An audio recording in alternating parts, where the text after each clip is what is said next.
So there are a lot of different starts here in Victoria 3, and if we just click the random button, you can see just how deep the rabbit hole goes with some of these picks, where there's over 200 playable countries, and what we're going to be doing today is kind of halfway between a tutorial and a tier list, in that we are going to be looking at the top 5 countries, and we are going to be discussing, first of all, a ranking of them, which is kind of why it's a ranking, but also what makes these powers so strong, because there's a lot of asymmetry in regards to what makes the top 5 countries the very best countries in the game. And so what we're going to be doing first is going to be talking about how we're judging the metrics, as well as giving kind of a previous what countries used to be the very strongest, and then we'll start in on an honorable mention and then get into our top 5 straight away. So every country on this list is going to be capable of a pretty comfortable world conquest, and if you're playing somewhat optimally, at least 20 billion GDP in terms of like the absolute max cap that you can hit.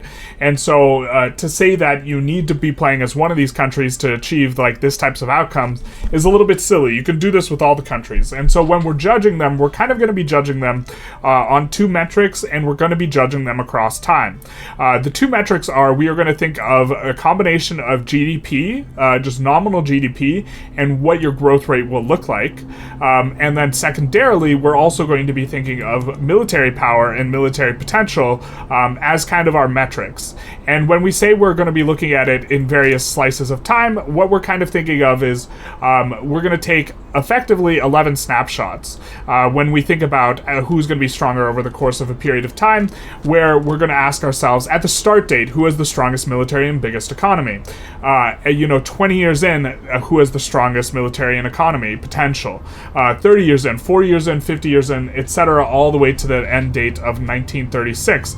And this is going to be how we evaluate them. So a country that has the maximum GDP potential by the end date is probably in some sense the strongest country, but it will not necessarily win, because if it's particularly weak on other grounds early on, it's going to suffer. Similarly, France being the number 1 military power at game start doesn't automatically shoe them in as the best start, because we're thinking of it in terms of how it's going to develop over the course of an entire run, and thinking of a kind of an average power level with the understanding that you're going to be probably playing somewhat optimal, and this is probably what the map looks like at the end of the game for every single country, because a world conquest is definitely possible on all 5 of them. Now, there is the case of Prussia and Austria, both of whom have the same opening strategy of forming a mega Germany. Because of this, we are kind of semi-excluding Austria for this list. They cannot be a member of this list exactly. We'll say where they would have been, but fundamentally, Austria is just kind of a worse version of Prussia, where you're going to have much less mandate and much worse tech, and other than that, there's not really too many advantages, unless you specifically think Catholic is better than Protestant, because you will end up being Catholic. I think Protestant's better, so there's really not much advantage to playing Austria, and it's kind of talking about what Austria's strengths are is just talking about what Prussia's strengths are. So to that end, we will talk a little bit about Austria when we talk about Prussia, but we will not include them in the rankings like the other countries. Up until 1.5, there were really 2 countries that were kind of in the running for strongest country, one of which being China. Now, China has the enormous, most valuable resource in Victoria 3, which is souls. However, as of patch 1.7 particularly, China really suffered a lot. They suffered a lot because they don't fare as well in the power block game, and also, and kind of more importantly, the metagame for expansion has changed enormously, with going after unrecognized countries becoming very, very cheap on the infamy as a result of the minus infamy generation against unrecognized powers, and this makes going after and annexing China way easier. If you are playing China, if you are starting as China, you lose the ability to benefit from these reductions in infamy cost because you can't annex yourself. And so this is a very, very significant thing, and also the huge benefit of having an enormous population up until 1.5 was really, really a big deal, although it was less a big deal in like 1.2, 1.3 when there was still massive overpopulation, but now migration is also really strong. So the combination of being able to go for Chinese states and also getting really strong migration population makes it so China's very, very significant advantage is greatly diminished. And then the second country that was really kind of in the conversation before 1.5 was France. You used to be able to start off with France. The very first diplomatic play, you would go for transfer the East India Company, and then you would reset your infamy by getting cut down to size, capitulating to the cut down to size before you enforce on the EIC, and then you would be able to get it for 0 infamy. And this would be kind of the strongest opener. It was between this or playing as Great Qing, and as Great Qing doing the exact same thing. But now you cannot infamy reset in this way. And so the advantage of just starting off with the strongest military and getting a free EIC is really greatly diminished. Also, the fact that you can't transfer the EIC and reset infamy makes Great Britain a lot stronger, just in a general sense.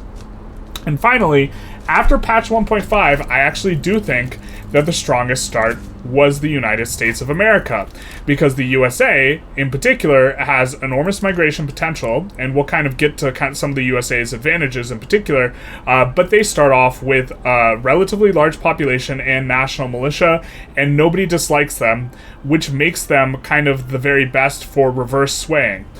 This has since gotten nerfed in 1.7, and I don't think they're the strongest start anymore, but this is still definitely something that is a bit of an advantage. Now there is a cap to how strong your military is, or how much that will count for reverse sways, but you used to just stack an army, in particular the Florida army, with infinite conscripts from the USA, and then this would cause people to just give basically anything to you because they were massively afraid of you, and so you would side against them first initially on a play, and then swing to the other side. We've demonstrated this quite a bit in our most recent USA run, but they fear you based on your conscripts, not your standing army, and so as far as any country is concerned, we don't have 11 battalions between these three armies. We have 271 battalions. But now there's a cap to that, and so this has heavily diminished the USA. And that's kind of where we've emerged, where kind of the major players from before have all gotten massively disrupted in some way, and now we're going to be talking about the top 5. For our honorable mention, we are going to have Great Qing, which I think is really important to talk about for 2 reasons. 1, I think they used to be the strongest start, and now they're not even in the top 5, but 2, I also think that they have the highest theoretical GDP by the end date. And the reason why they have the highest kind of theoretical GDP by the end date is they have several advantages that are not present for other countries. First, the newly created army is not going to be very important for a vast majority of the game, but this is a free money modifier, and at a certain point, when you are reaching the hyper endgame kind of arbitrary spin-up, overbuilding the military, paying for a bunch of military goods, and then effectively getting free money injections as a result of you not actually having to pay for all those military goods, so you can effectively hire a much more population. You're going to be getting minus 15% here. It's going to be doubled to minus 30%. You can stack some of these other modifiers. I think the max you could total get is minus 65%. This is really big. But I think it only comes into play the last 10 or 20 years. It's not a significant advantage throughout the game, and doesn't really help you kind of to make more money because you're spending most of your money on construction rather than military. However, for the purposes of spinning up a maximum GDP, this is a very significant bonus. Also, they have present the sericulture tech, which a couple other countries get this. I think Japan gets it, Wallachia gets it, but this is 25% silk plantations building throughput, and if you're assuming that everyone kind of gets all the tech, this is going to be just an advantage that China has that other countries don't have. And finally, the other very important, significant reason is China starts out with the control of most of the population. So, I believe in theory, if you want to maximize endgame population, which is a huge contributor to GDP, that China is going to be the very best start for doing this. In particular, getting onto a health system very quickly. Hopefully, public health insurance is going to help you to maximize pop growth. You can also, form your own power block relatively early and look to play for the food company, which I think is going to be good for maximizing, pop by the end date. I think that this is going to be, if you're starting on China and you already have, a third of the global population under your control, getting this plus standard of living minus mortality, I think, is going to be quite useful for maximizing population, in addition to also doing, of course, the health institutions. And so this is really significant, and I think if you are going, even though other starts we're going to call better, if you're going for a maximum GDP attempt, I think that China is probably the strongest. There are other countries with some other advantages. We'll talk about this when we get to them, but I think that it's probably China. China, other than the elephant in the room of having an enormous population, has some other advantages. They have a reasonable amount of resources. In particular, they have access to all the rare kind of agriculture, or the more valuable agricultural stuff, and they can get to a little bit more rubber down here. They don't have any rubber themselves, but they do have cotton, silk, and dyes themselves. And also very significant for China is their end game kind of potential with where they are going to be building up throughout the game, and where they are going to snowball their provinces, is they have an enormous amount of river bonuses. Almost all of their incorporated states with a lot of population is going to be under this 5% market access price impact river bonus, which is really quite valuable. You can see it's in the Yellow River and the Yangtze River. I think these are the only rivers that it gets. Yeah, the Pearl River is not giving it, but this is still a majority of their states are going to be under this, and so they are going to be quite a bit more profitable, whereas there are some other starts that do not have this advantage. Great Qing in particular is going to be a little bit weak out the gate. I think starting behind in technology is a lot worse now, but I think that by year 30 or 40, you'll be able to catch up on the tech, or you'll be gearing to catch up on the tech, and by year 50 or 60, you probably will be the tech leader if you're trying to play optimally, at the very least, and so this is a bit of a thing. I think they do suffer, from being behind technologically, because I do think the expansion paths with getting this minus infamy generation, I think this is kind of like the new hotness in terms of expansion and optimized runs in particular, although maybe I'm not valuing going the world conquest as early, or going high infamy early. I do have a playstyle that tends to lean towards lower infamy than I think is optimal, but I do think that China being behind on tech is significantly worse than it was before, and this is kind of what you have to really deal with, and other countries, namely, can go after quite a lot of population, and so your population advantage isn't as good as it used to be, but the three kind of super late game advantages of the military bonus, and we're talking the back 10 to 20 years, sericulture, which is going to be kind of marginal initially, but for hyper late game GDP, it's probably something that's worth noting. Where is the sericulture? There it is, the sericulture tech. And then finally, you get the maximum pop growth potential.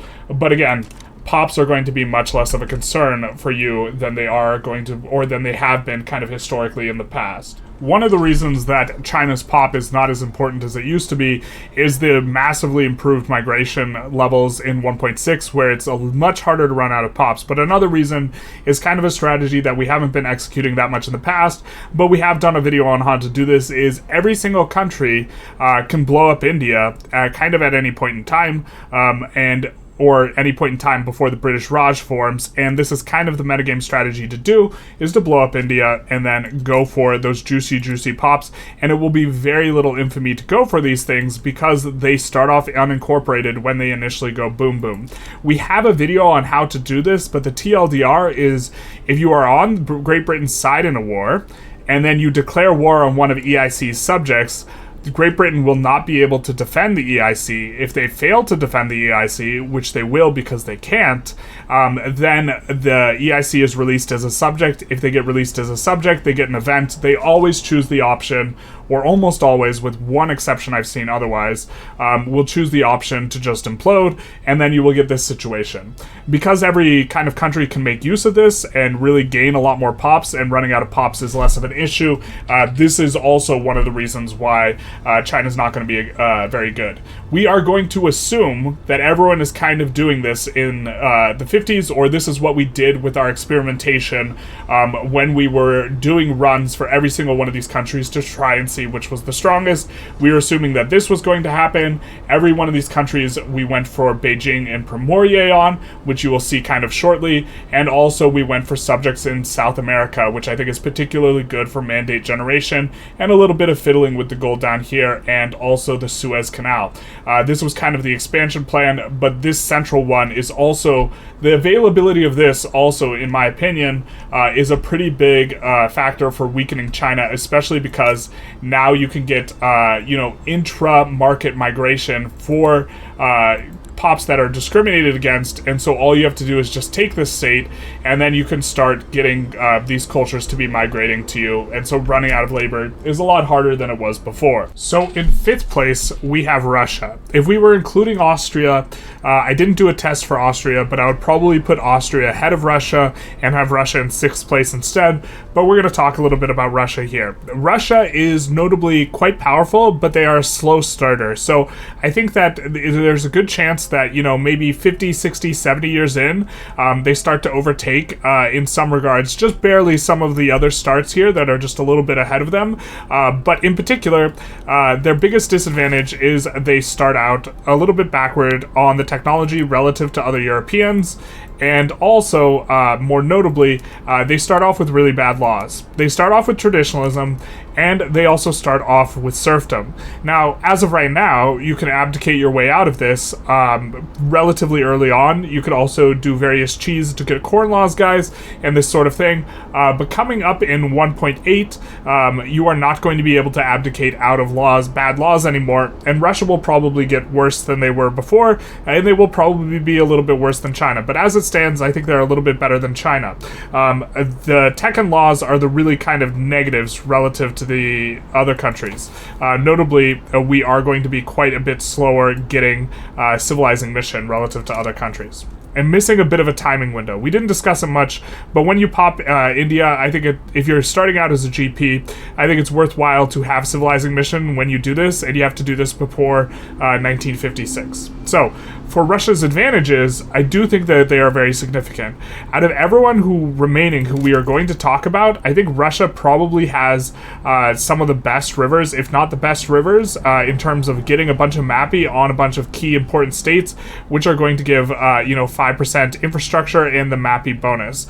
To be fair, we'll get to Germany in a little bit, but they also are pretty much in this camp. But on some very significant states, we have this mappy river bonus. We also have, in the early game, in particular, logging is the most critically important kind of industry. It is the most explosive industry, and Russia has the biggest advantage on logging by an enormous margin, not just because they have, 20% logging industry throughput, and that's entirety of throughput, that's not like hardwood output, although the bonus is like similar kind of in value. They have some of these absolute banana states that have, stuff like 72 logging camp potential, which that's an enormous amount of logging. They also, in Baku, have 240 oil potential eventually. Let's find Baku down here. Which, of course, everyone can take off of Russia, but they have very significantly the strongest resources in the game, and it's not particularly close. They also have, I think, slightly good interest groups, in the sense that they have more aristocrat contribution efficiency than other people, in terms of their free money bonus, but I think this is probably offset by the fact that their orthodox ideologies are kind of bad. The Russian Orthodox patriarchy notably makes it harder to pass a lot of stuff relative to other countries. You can see that they endorse serfdom, and so this is going to be one that is kind of particularly nasty to work through. So in the end, I think it's either kind of a wash or a negative sort of situation for them. Russia also in particular gets very strong companies in both Lilpop, Arau, and Liechtenstein, however this is pronounced, I apologize, which is one of the best tooling companies in the game. There's kind of like 3 in the discussion. There's one in Belgium, there's one in Greece, and there's Lilpop. I think that this one's pretty strong. It's also a very good first company because you're hitting both iron and tools, and then also steel. So if you have exactly one company, it might be the best company in the game, considering these feed into your construction really, really robust justly. So it's going to reduce your construction costs overall by bringing down the equilibrium price. But also present is New Russia Company Limited, which is going to give you the kind of classic combo of iron, coal, and steel, which is very strong, along with railway building throughput. Very good.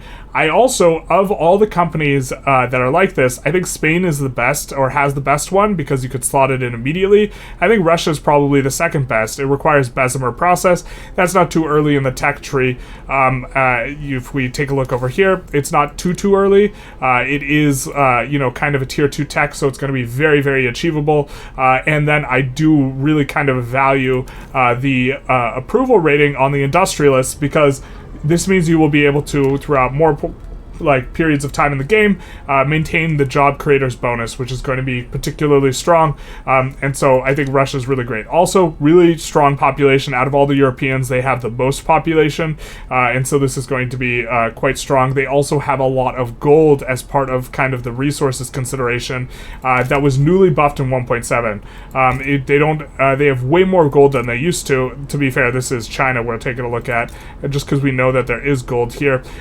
So they have way more gold than they used to. If we show potentials, you can see where some of it has already spawned, but this was not present before. They will have quite a bit of spawning of gold. They probably have the second most gold on this list overall, but it is going to be very nice. Another kind of state I just wanted to point out real quick was Perm. It is one of the very few states/regions here with the Uralic iron ore deposits that gets the 20% iron mines building throughput. Again, kind of a testament to just the enormous resource potential of Russia. So but the problem with Russia, again, is the slow start, bad tech, bad laws, and so we have them at 5th place. I think there's one more kind of tidbit that's particularly interesting, which is that Russia, location-wise, is actually maybe in one of the best spots, because you will not have to spend very many convoys relative to other countries, because you will be adjacent to a lot of the places that are particularly good at conquering. You will be adjacent to Persia. You will be eventually adjacent to kind of the stuff you peel off of Great Qing, and so the being just directly adjacent to these countries has pretty significant advantages, but I don't think it offsets kind of some of the disadvantages, and we have Russia kind of at a solid, very, very strong country, but it is going to be in 5th place here. Also notable about Russia is they do gain access to Gregory Plekhanov, who is one of the best agitators in the entire game, because he has both literary and cautious. Firebrand is also going to improve attraction to the trade unions, so maybe you get the trade unions on up a little bit faster. And he's a social democrat, I think. We are, of course, assuming the wiki is correct, which is a dangerous assumption here. We have not played with him. We are just aware that he is one of 3 characters in-game that are already pre-rolled to have the literary and cautious traits, which are extremely strong. Cautious decreases the amount of infamy you gain, and literary increases your infamy decay. Both of these are very useful for being able to conquer a lot without generating a lot of infamy. Next up, we're going to have one that's going to be controversial, because I think for the longest period of time in Victoria 3's history, I've considered this to be the strongest start, but in 4th place we have France. Now, France is got a ton of advantages, and they're just generally really solid at everything. There's really only one thing that we can put a mark on as France that's not good, but they are behind kind of the other 3 that are ahead of France in a few key regards. But the thing that France is kind of bad about is that they will have journal entries that at the start of the game give them a bit of radicalism. Now, right now, you, the player, this is really not too big a deal whatsoever, because currently you can use the resign from office / abdication mechanic to generate a ton of loyalists. We have some videos on this, but this is not the problem for you as the player. However, this might become a problem next patch. So we still kind of consider this a little bit of a weakness, but the bigger thing is that AI France will often generate a ton of radicals, and they won't properly handle it, and they will have revolutions. Currently, the metagame, other than driving the loud car outside, really revolves around getting bankrolls. I think that this is insanely strong. I think that this is going to be a lot worse, given some of the changes I've talked to devs about regarding what they're going to do with bankrolls, which there's going to be less top top end for you in regards to the bankrolls. So bankrolls are only going to be particularly good in the first 30 to 40 years moving forward, but they still are just like a cornerstone of the meta right now. As it stands, because France as an AI generates a ton of radicals, they almost always rev. When a country revs, this is the easiest time to get a bankroll from them. So France is probably the easiest country to get a bankroll from, other than maybe USA. Although, if you're the USA, it's really easy to get bankrolls yourself. We'll talk about that when we get to USA. And because France is the easiest country to get a bankroll on, the most consistent, and you are playing as France, this means you won't get access to this bankroll if you're playing as France. So you lose access to kind of one of the biggest things in terms of the current metagame, because you're going to, I think on average, you'll probably get one less bankroll per run as France, as you would as any of the other countries that we're talking about here. Maybe not quite that bad, but it is a significant downside that is a strange downside to talk about, because it kind of has nothing to do with France themselves or you playing as France. It's just like this incidental like weirdness where you're not getting an advantage, or you're losing an advantage because the AI isn't playing France because you're playing France. Other than that, they don't have necessarily these absolutely huge banger mechanics other than their Industrialist IG bonus, which we'll talk about, I guess, right now. And this is kind of the thing that often comes up most with France, is talking about this bonus. I think this is probably the best bonus in the game. After playing with France, though, and first thinking that this linear line was good, and then we remembered you actually want an exponential line, and it's not the size of your line that matters, it's the shape, and we want exponential because that means we're experiencing exponential growth. Maybe this practice run was a little bit of an aberration, and there's something we just had this huge leak on. And to be fair, in this run, we did go on to consumption-based taxes, land-based taxes, so we could go back onto proportional. So there's this weird kind of speed bump we're having. But this bonus, while I still think it's probably the best bonus in the game, isn't performing as hard as I would like. And what it gives you is 20% state construction efficiency. Absolutely huge. I think this is stronger than the reinvestment free money modifier, but it is particularly strong when you have 70 or 80% of your income going to construction, and that's when the math on it starts to look really, really good. Currently, we're spending between 30 and 40% of our overall income on this, and so it's a little bit less. I think that we did build out a lot of unis, but we are spending, I guess government administrations are a big chunk right now. We're spending 15K on wages, I think, for construction sectors, and 152 on construction goods. Overall, this adds up to be, of the 500K in total we're spending, it's around 165,000, 33% of our income. So this is giving us, on top of that 33% income, just 20% free state construction efficiency. Obviously, if our budget was way more oriented to construction, this bonus would be a lot more valuable. So perhaps we have not hit our stride on the value of this bonus. This bonus, however, is replacing already what was one of the stronger bonuses in the entire game. It's not replacing a bad bonus, and so the marginal difference between the value of these two bonuses might not be as big, and so maybe this is something that we're overvaluing on France. And maybe we just need to do another practice run on France, but I really was a little bit surprised with how they underperformed relative to my expectations. I thought France was going to be competing for like the first or second spot, and now they're kind of competing for third and fourth, a competition that I kind of think that they lost, but very, very narrowly. The other thing that gets mentioned most about France is they at GameStart have the absolute strongest military. They also have the second strongest navy, but you as the player, you can really just destroy the UK's navy with France's navy, no problem, because the AI is really bad at managing the amount of commanders they have. They generally have too many commanders, and if you have multiple commanders, that only means you bring the fraction of the ships to each battle, and so if you as the player just have one commander on France, you can beat anyone's navy, so it doesn't really matter. The marginal difference between France and Great Britain is kind of unimportant, and you have the strongest land military in the game. You notably on France are going to have tier 1 tech. They are the first country we've talked about that has tier 1 tech, and all the remaining countries will have tier 1 tech, and so the fact that they start out with a really large standing army, and they start with skirmish infantry, they are going to have the absolute strongest army. They also have a relatively high population, which they can leverage into conscripts, and this is just something that is good. I think that they have I can't remember if they're higher than Austria in terms of pop, but they are going to have significantly more than both the UK and Prussia. And so they have a lot of, value in the population as well. Also notable, and something that I think is going to get more valuable next patch, is they have a particular agitator. Now, we couldn't pull him up here because he hasn't appeared yet, nor could we find him in the wiki, which is the dark wiki, in France's wiki, because he's just not there. But this character, they have a very early agitator that is a anarchist, which allows you to pass multiculturalism. I think the changes they are going to implement in terms of the new cultural movements is going to be such that you cannot just infinite reroll generals in order to look for a particular ideology anymore. Because your generals will, in my opinion, based on kind of what we've seen from the dev diaries, they are going to be gated and only able to roll certain ideologies as a result of your political movements.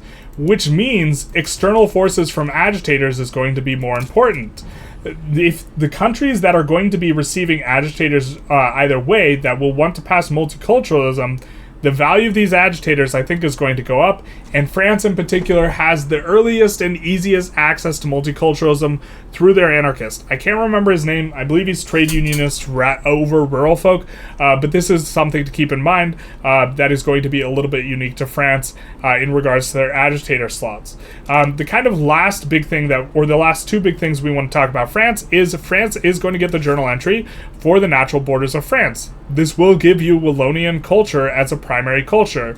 Once you do that, you're going to say bye-bye to this GDP growth rate because we're going to swap onto another country, but you will get access to Belgium's insano companies very early in the game, earlier than any other country if you're kind of playing normal, the first of which is Society Anonyme John Cockerell, which I think is the best tooling company in the game, mainly because the difference between Mavag and this is this gets the railway building throughput instead of the engines throughput. I think railway building throughput is better. I think that having a company on iron is better, but very often you will have an iron company anyways, and so if you already have an iron company, it would be better to get your first motor industry company than your second iron company. But on top of that, because Wallonian is a primary culture, and this requires Wallonian being a primary culture, this tooltip, it also requires Wallonian being a primary culture, or the other culture of Belgium. But either way, you have to be Belgium or complete the natural borders or form Central Europe. You get access to Campagna du Congo, which is, I think, one of the best in slot companies for the very end game, in particular because rubber is going to be one of the resources you run out of on the map, because you have such a high demand for it in the tooling workshops, and that PM is insane, so you don't want to stop using it, and throughput on rubber is particularly strong.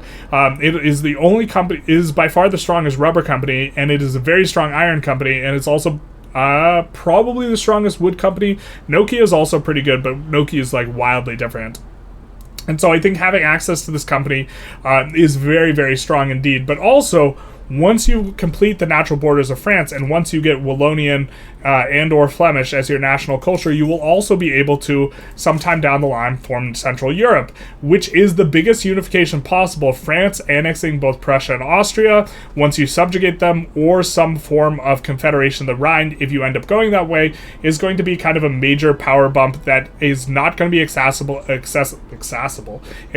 to other countries. And so this is going to be something that is a very strong advantage for France, that they can form the biggest Central Europe possible, and maybe you can subjugate Prussia without going high infamy, and maybe you could do it on Austria, in which case you get to really, really pop off super hard. And so this is going to be another one to kind of keep your mind in. But the biggest thing on France is just, like, they're just ridiculously solid and good at everything.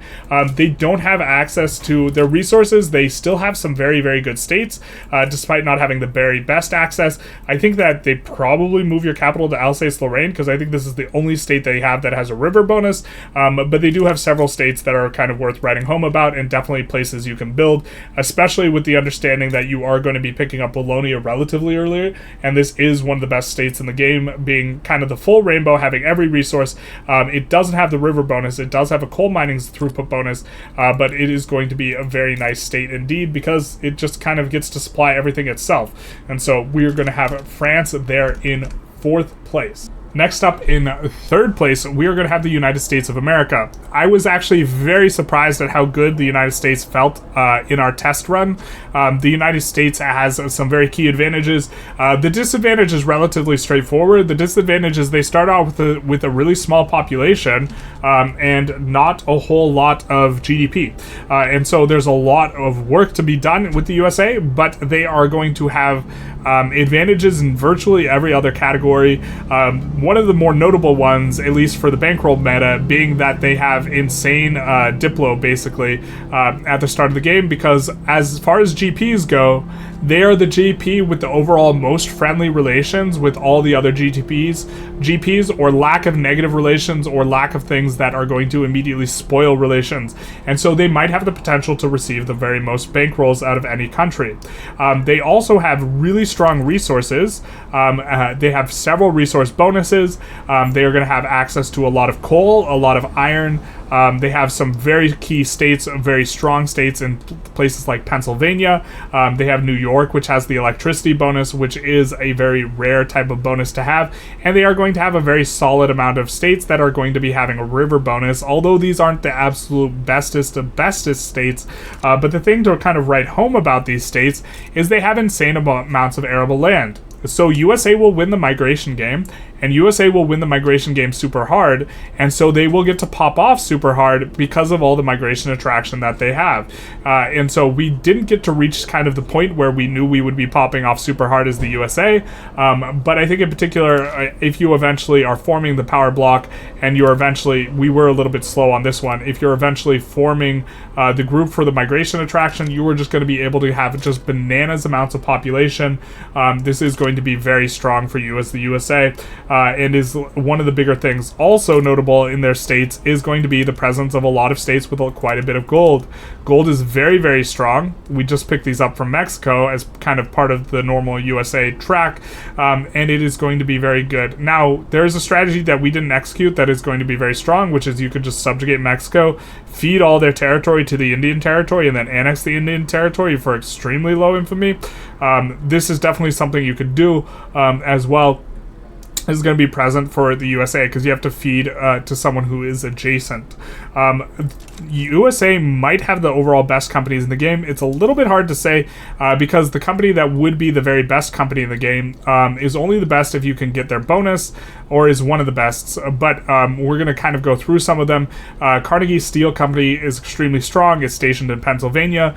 This is this is not quite as good as the Spain one or the Russia one, in my opinion, but it is going to be very strong. It is going to give railway building throughput, which is going to be nice kind of in the end game. The problem is it requires open hearth, which is a relatively late game tech.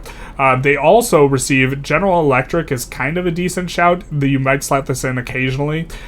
They have an oil company that's particularly good, and they have the United Fruit Company, which we might have skipped over. The United Fruit Company, oh, it's alphabetized now. Hella yeah. Okay, so we're going to have Standard Oil, which I think is one of the best companies in the game.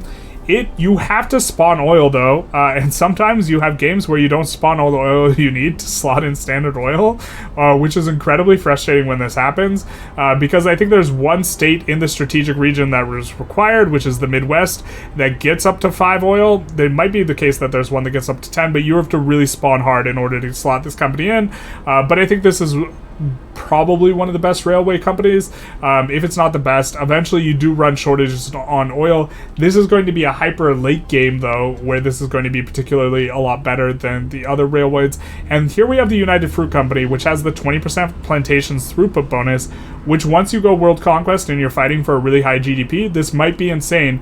But I don't know if you can get the prosperity bonus. The reason being is that these companies get compared to all of the other companies for productivity, not just companies that have the same industry as them. So I don't know how easy it is to maintain this bonus, but if you can, 20% plantation throughput on all plantations is an insane bonus.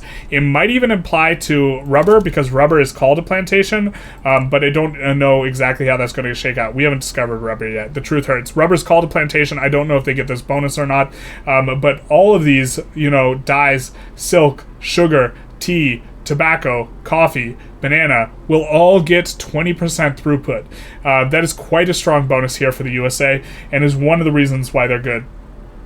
USA will also have very, very strong laws and tech at this game start, and I think, in fact, National Militia might be slightly better than Professional Army. I'm not exactly sure how I feel about this kind of in total, because this allows you to have a very small army in the early game, which is nice, but still have a very big stick, and so you do not have to pay as large a proportion of your money on military. If you kind of compare our overall budget to France's, we have a budget that is, or a negative, or our expenditures relative to the France run are 70k higher. But on top of that, we have much less being spent on government wages for military wages, and also goods for military buildings than France did, because we do not have a big standing army. To be fair, when we mobilize our army, we're going to have a little bit of a different situation, but in terms of our standing army, we don't have to invest in that, so we can go much harder in the construction. France was getting a 20% construction bonus, sure, but we're paying for twice as much construction here as the USA, part of which is being supported, of course, by us having a better contribution efficiency here, which is going to be significant. We're almost certainly getting more from the investment pool in terms of reinvestment than France was because of that bonus, or it's likely that this is the case. But we have very good tech and laws as the USA. The only law that we have that is a bit of a bummer is going to be slavery, but once you get rid of slavery on as the USA and you fight the Civil War, you can get African American as a primary culture, which is going to be very significant because it will allow you to incorporate African states much faster, which is good because if you incorporate a state, you get rid of the mapping malice from being unincorporated, which means the GDP value of all of Africa is going to be much higher for the USA for a much bigger portion of the game, another 15 years.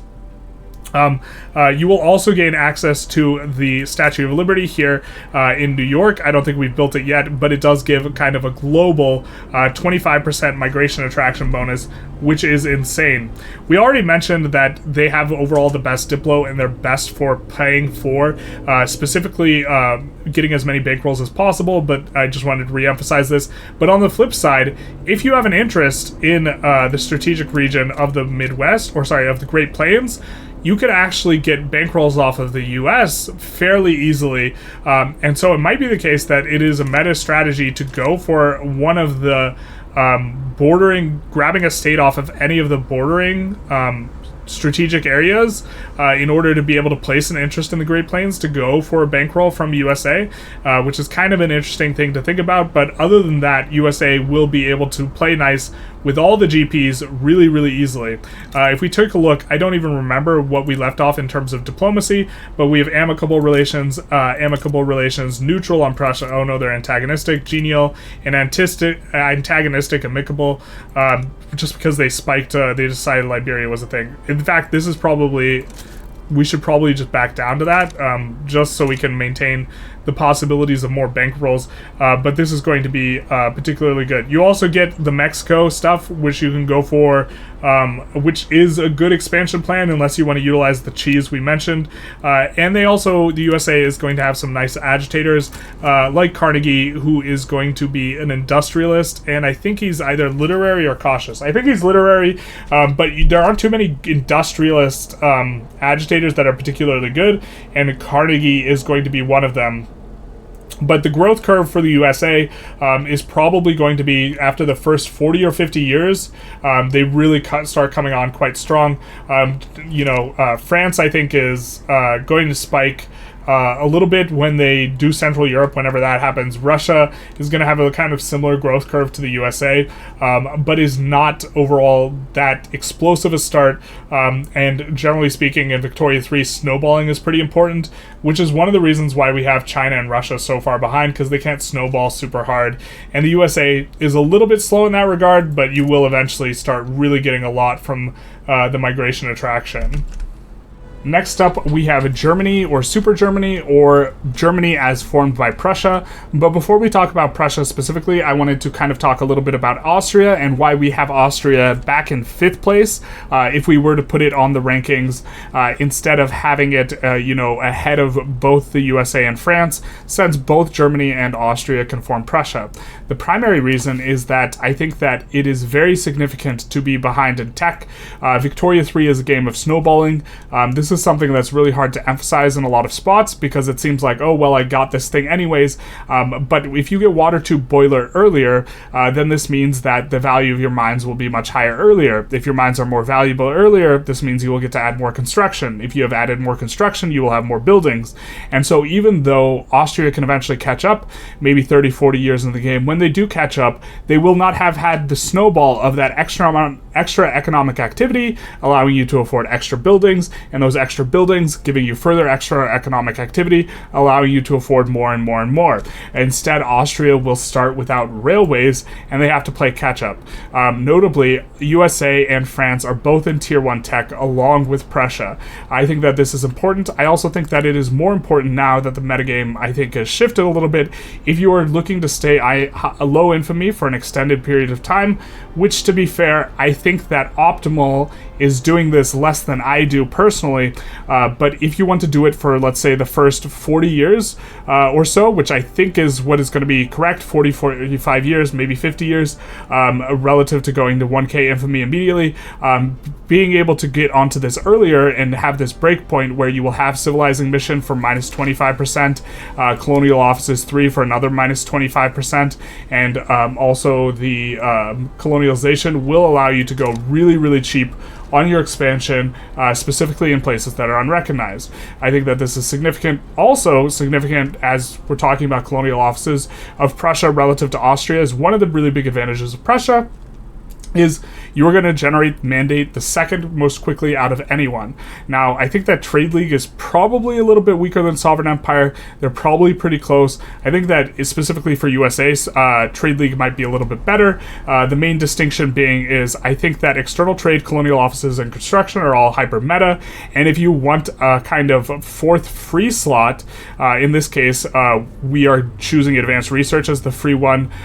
You cannot go Sovereign Empire and get all these three and get an additional one. So for if you're trying to maximize as China, Trade League might be better because you want to go the food industry, although colonial offices is less important if you're playing China, so there's that.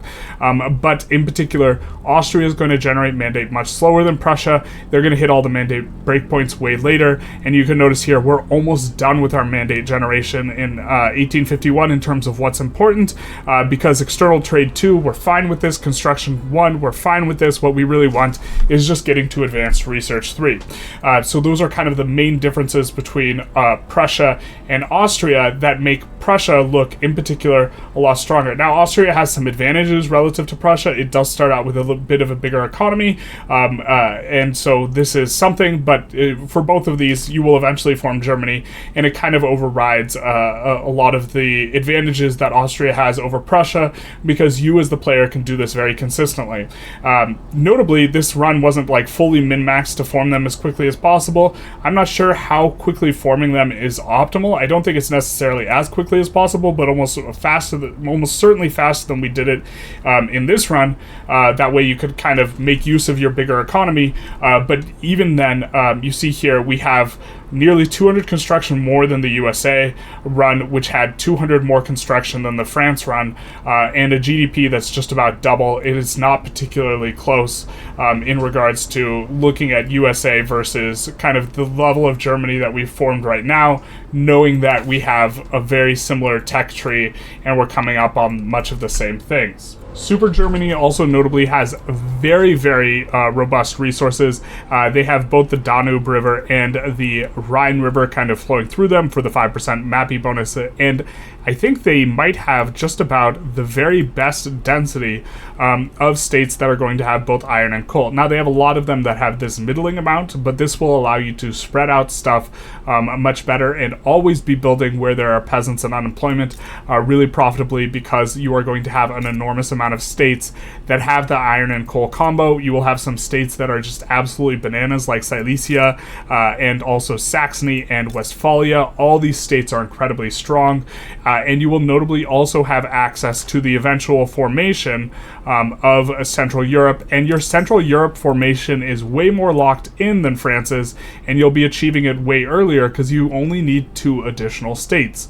And so what you can do is you can kind of subjugate all of northern Italy, you can subjugate the Dutch, all these types of stuff, and get a very quick annexation off for much lower infamy cost overall. And this will also give you access to the very same companies we mentioned with France that are particularly strong out of Belgium. And so this is going to be another thing. And so you are going to hit your, you are going to be very, very accelerated in your start as Germany / Prussia. Once you form North German Fed and then Mega Germany, you're going to be really, really powerful.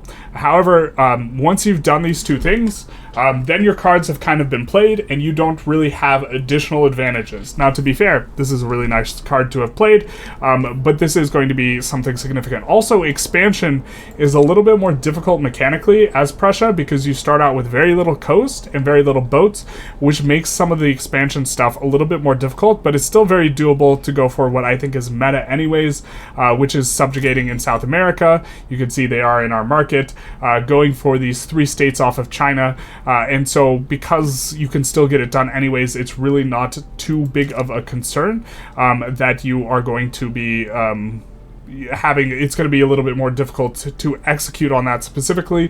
One notable thing is, since you are playing as Prussia and you annex Austria, you are having a very similar phenomenon to playing as France, in that you are going to have fewer opportunities to be getting bankrolls throughout the game because one of the GPs has been removed from the map as a result of your actions. Also, people will decay down from GP earlier, which is a good thing and a bad thing. The reason for this is as a result of how rank is calculated. When you annex a whole bunch of tiny little countries, this actually makes it harder to maintain great power status, which is going to make it easier for you to turn the corner and go high infamy earlier because you can subjugate people because they will be minor powers easier, but it is going to be harder to maintain great power status on some powers so that they are going to be able to bankroll you. I think if you want to turn and burn and go high infamy, just as soon as you form Mega Germany, you can. I don't think that this is optimal for maximizing GDP by the end date, but this is something you can definitely do, and they are going to be the most powerful once Super Germany's been formed, with France, of course, being the most powerful at game start. And so this start is particularly strong, and it like pops off really, really hard in the early game, and after that you just kind of ride your snowball. You're not going to have a lot of the advantages like that country like Russia has, where they have the excellent resources that they can make really good use of. Although Germany is not exactly has terrible resources, you're not going to have the construction bonus that France gets, and you're not going to have the enormous migration stuff and gold that the USA gets, but still that stuff in the aggregate is not going to be as valuable as you getting your snowball started rolling way considerably earlier, and this is why we have Germany as number 2. And of course, process of elimination, you should know what number 1 is by now. Which leaves us the UK, which is in first place, and I think that this will be somewhat controversial to other people, but I think that the marginal difference between the UK and Prussia is the largest difference out of any of the countries on this list. I think the UK is unambiguously the number 1 country.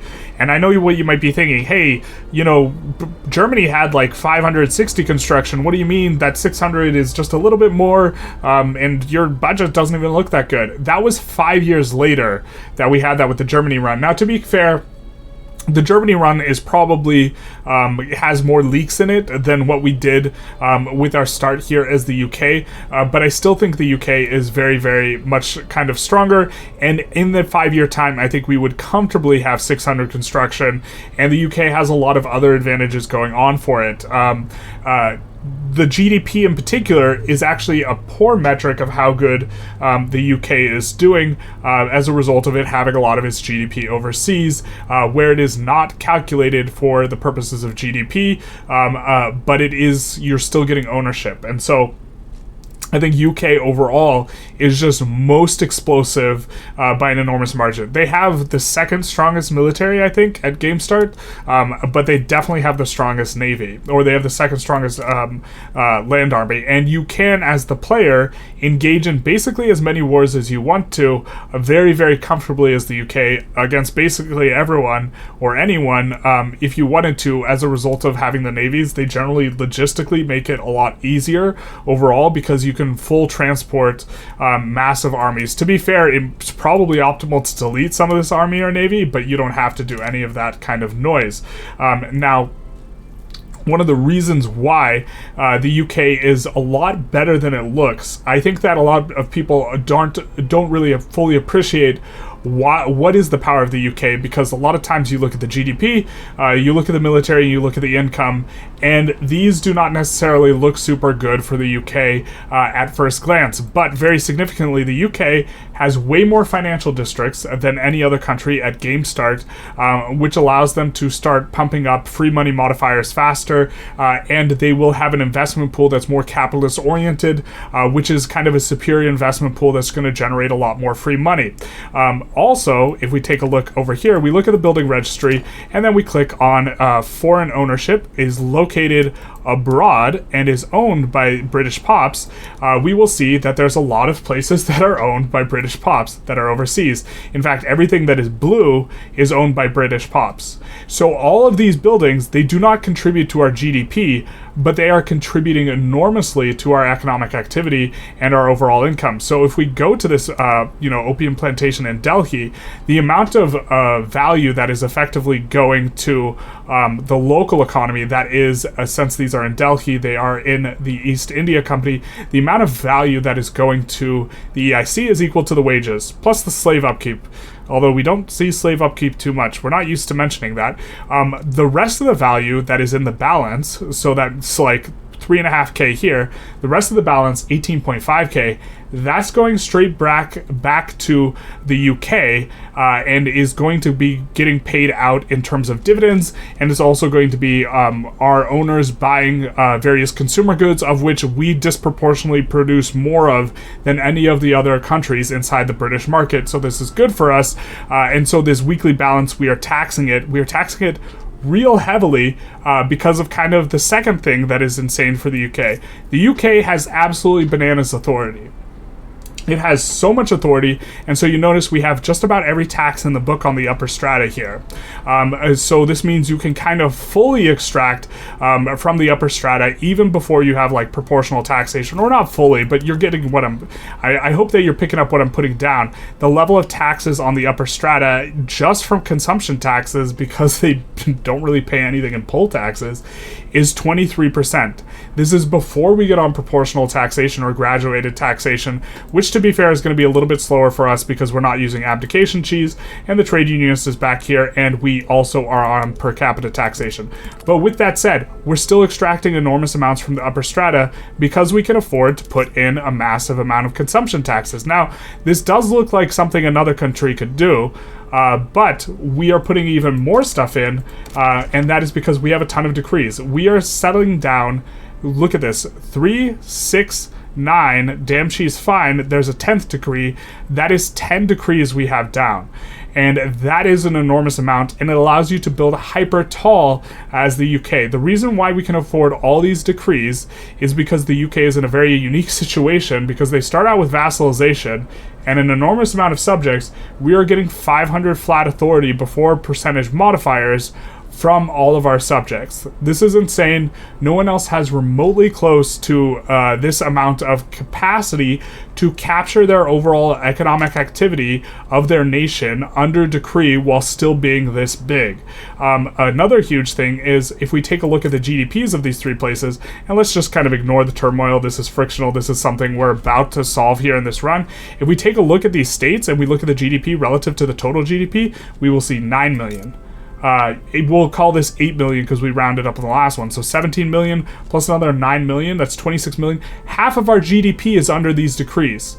Half of our GDP is underneath these decrees. There's no other country where you can build as concentrated as this, and we don't have any river modifiers, and that will be bad in the late game. But in the earlier game, these states are absolutely bananas for your ability to build tall in them, because there's so much coal and iron in these states. This is really, really, really valuable. And there's also, you know, sulfur and lead and this type of thing, but these three states combine half of our GDP. So almost all of our GDP that we have is getting construction edicts, social mobility. To be fair, social mobility might be one that we cut out relatively soon, because it's not like it's an enormous percentage of our population, and manufacturing decrees, which is very strong. It also, manufacturing decrees does go into the service industries, so overall it's probably better, but like we will be getting the extra 20% throughput on these. We will be getting enormous extra throughput on all of this, and so this makes every single building we are finishing as Great Britain, as a result of being able to have not only that, but we start with high economies of scale in Great Britain. What is this about? Ooh.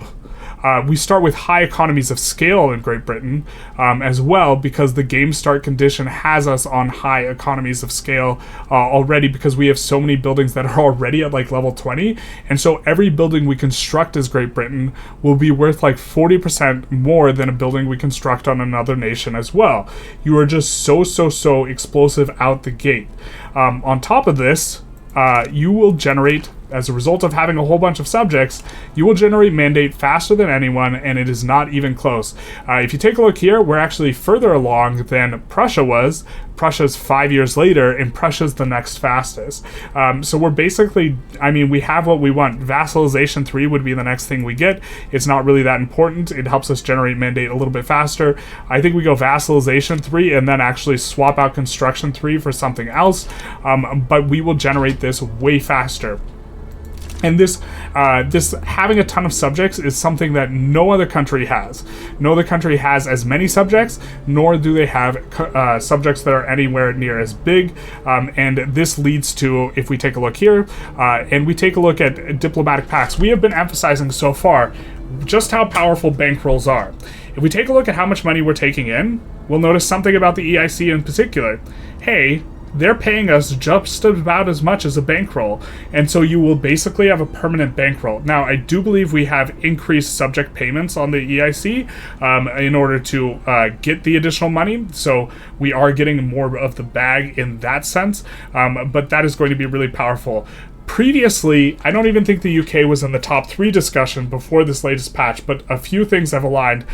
Both of the, overseas buildings, giving the UK just a ton of ownership of buildings overseas at game start, and also being able to build overseas, because these are actually really good investments for us, even though we are not getting the full value of the building, because it really doesn't matter. We're not getting the full value of the building because we're getting such a large share of it. It's only a 200 construction cost building, and anytime our capitalists can go and build more of these things, and having access to the very this is not a large enough percentage, this like 3k is not a large enough percentage to offset the benefit we are getting from being able to build in states like this, where we're going to have a massive throughput bonus, and so this is really powerful as well.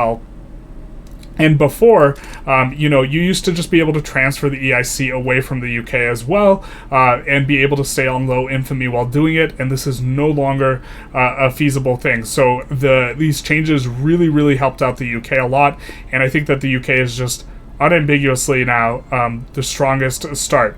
They do have this kind of weak point that starts kicking in about maybe 50% through the game. It starts becoming really debilitative, and I think it's one that's a little silly, is the UK will have to pay more import connections than anyone else. And this one's kind of amusing, especially because they will never be able to get like kind of a land bridge.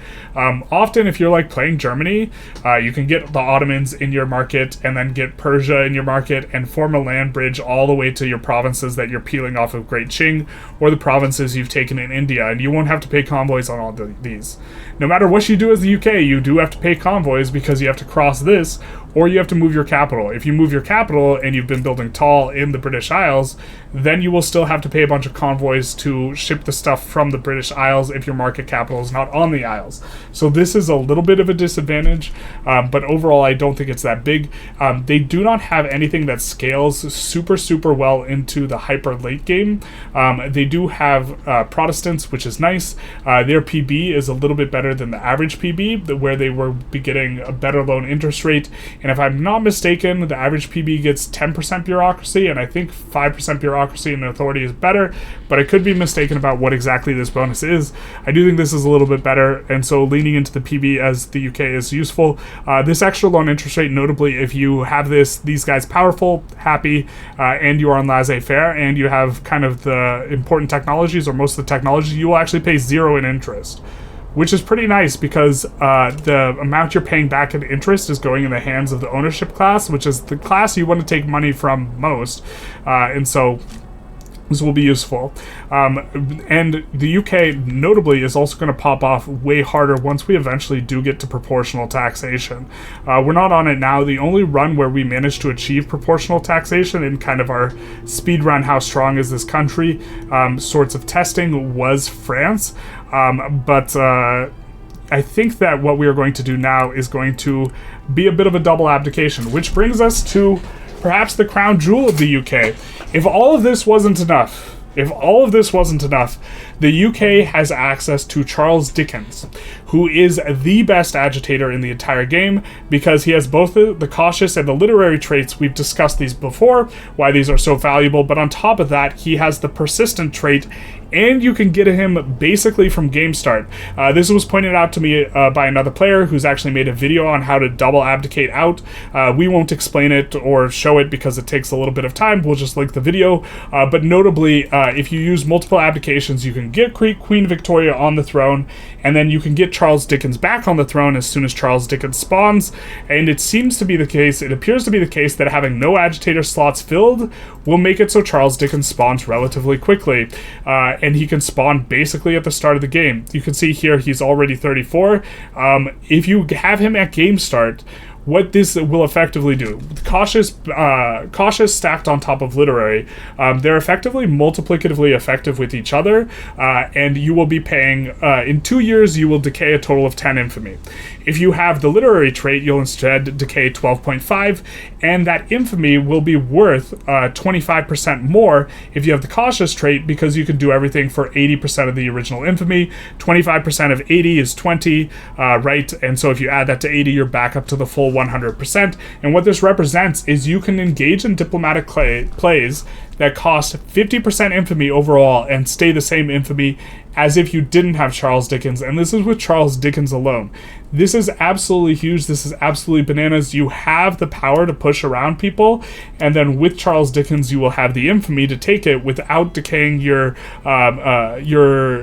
status down and still being able to harvest bankrolls. You will be able to go after virtually everyone, and this is really, really powerful. I think the UK is still definitely the number one, even if Charles didn't exist, but Charles Dickens really does a whole lot to push the UK over the edge.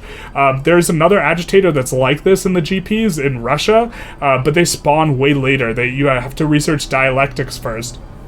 And they are going to be a interest group, unless the wiki lies, which it often does. They are going to be an interest group that is much less advantageous than the petite bourgeoisie. Notably, the wiki says that Charles Dickens is a intelligentsia, and we've only ever seen him as the petite bourgeoisie. But with the petite bourgeoisie in particular, this is going to be very good because they will support, notably, even if they are a reformer, this doesn't change what they support in terms of laws that they support for governance principles. They will support monarchy. And so you will be able to use them to get onto monarchy relatively easy. And this is a really big one, especially if you get a movement for monarchy. They can trigger a movement for monarchy if you do not promote Dickens to the leadership position until after the abdication. This is a kind of a notable one.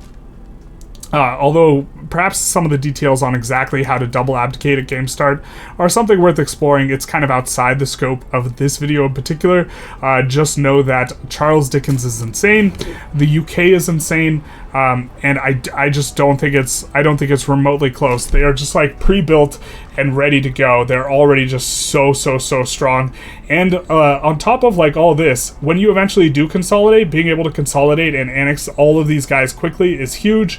Notably, you can do the same sort of cheese that we talked about earlier, where as USA, you subjugate Mexico, transfer everything to the Indian territory, and then annex them for virtually no infamy, because it will be all unincorporated states from an unrecognized power. You can do the same thing in the EIC, where you will transfer all the East India Company's stuff to like Ottawa, and then annex Ottawa for virtually no infamy once they become the British Raj. So this also represents you being able to annex all of India for like 20 infamy or something like this down the road, which is definitely a bit of a big one.